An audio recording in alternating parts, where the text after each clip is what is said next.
Hello Prius, আসসালামু আলাইকুম। আশা করি সবাই ভালো আছেন। চলে আসলাম আপনাদের কুইজের প্রশ্ন নিয়ে। একটা বাটি নিয়েছি, বাটিতে আমি হাফ কাপ দুধ দিয়েছি 1 চামচ ইস্ট।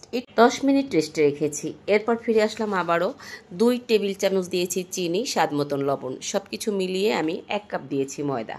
নাস্তার জন্য ডোটা আমার মাখা হয়ে গেছে। এবার আমি এক সাইডে রেখে বাকি উপকরণগুলো রেডি করব। ইস্টার ময়দা সেট হয়ে একেবারে ফুলে ডাবল হয়ে যাবে। একটা ব্রয়লার মুরগি থেকে আমি 4 ভাগের 1 ভাগ নিয়েছি বুকের মাংসটা।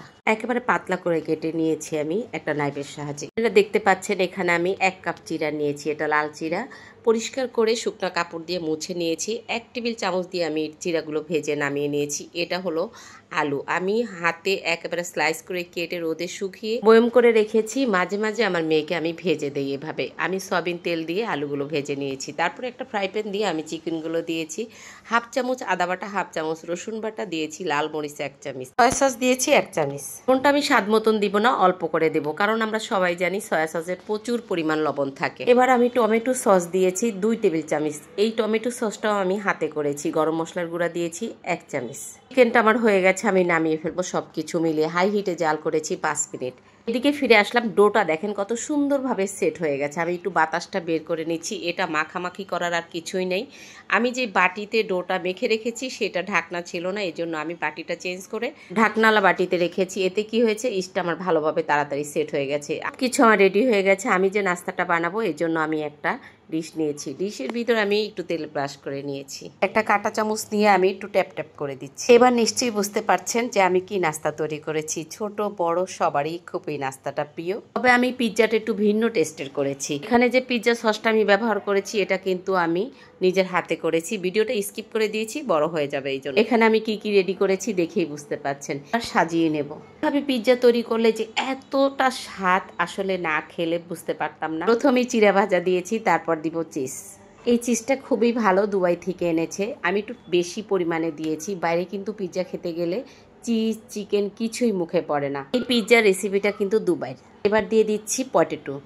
এত মচমচা হয়েছে পটেটোগুলো। এবার দিচ্ছি গাজর।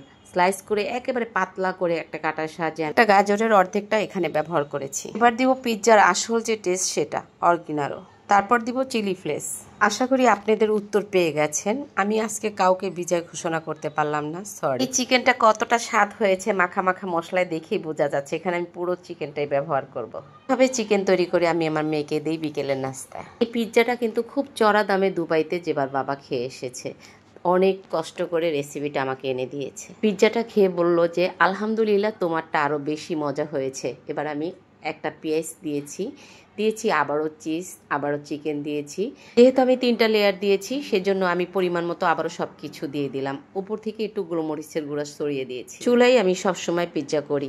তো আমি এটা 5 মিনিট হাই হিটে রাখবো, তারপর 15 মিনিট আমি চুলার আগুনটা কমিয়ে রাখবো। মোট 20 মিনিট পর ফিরে আসলাম। দেখেন কতটা লোভনীয় হয়েছে। একেবারে কমপ্লিট হয়ে গেছে আমার পিৎজা। আমি এখন নামিয়ে নিব, চুলাটা বন্ধ করে দিয়েছি। পিৎজার এই ডিশটা কিন্তু সবচেয়ে বড় সাইজ। গরম গরম পরিবেশনের পালা। পিৎজা কিন্তু গরম গরমই খেতে হয়। যে কোনো নাস্তায় গরম গরম খেলেই ভালো লাগে, তাই না? সবাই খাওয়ার জন্য প্লেট নিয়ে ওয়েট করছে। দেখেই বোঝা যাচ্ছে কতটা মজা হয়েছে। আসলে এতটা মজা হবে সেটা আমিও বুঝতে পারিনি। এই প্রথম আমি দুবাইয়ের রেসিপিটা করেছি। আপনারা চাইলে বাসায় রেসিপিটা করতে পারেন যদি আপনাদের ভালো লাগে। ভিডিওটা পুরাটা দেখে তারপর আপনারা বাসায় ট্রাই করতে পারেন। যদি ভালো লাগে লাইক কমেন্ট শেয়ার করে আমার ফেসবুক পেজটি ফলো করে ইউটিউব চ্যানেলটি সাবস্ক্রাইব করে দেবেন। প্রতিদিন রান্নাঘরে। সবাই ভালো থাকবেন, সুস্থ থাকবেন। ফিরে আসবো আবারও। আল্লাহ হাফেজ।